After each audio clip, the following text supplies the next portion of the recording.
आंबा आंबा म्हटले तर सर्वांच्या तोंडाला पाणी सुटतं.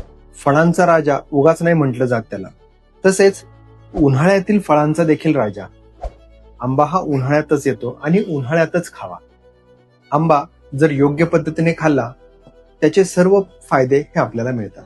आंब्यामध्ये व्हिटॅमिन ए, व्हिटॅमिन सी तसेच फायबर आणि नैसर्गिक साखर ही जास्त प्रमाणामध्ये असते. त्यामुळे एनर्जी मिळते, इम्युनिटी वाढते आणि त्वचा तजेलदार राहण्यासाठी देखील मदत होते. हा आंबा कसा खावा? आंबा खाण्यापूर्वी साधारणतः 20 ते 30 मिनिटे पाण्यामध्ये भिजत ठेवावा. शक्य झाले तर थोडेसे मीठ टाकावे. यामुळे आंब्यामध्ये असणारी उष्णता कमी होण्यासाठी मदत होते आणि त्यानंतर आंबा खावा.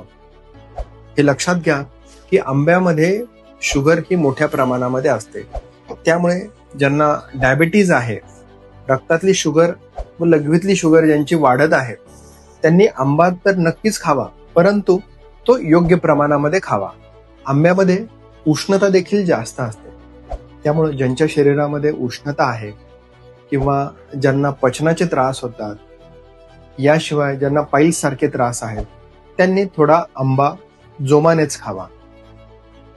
आंब्याच्या आईस्क्रीम, कोल्ड ड्रिंक्स किंवा फ्रूट सलाड किंवा आंब्याबरोबर इतर काही पदार्थ मिक्स करून हे शक्यतो खाणं टाळावं.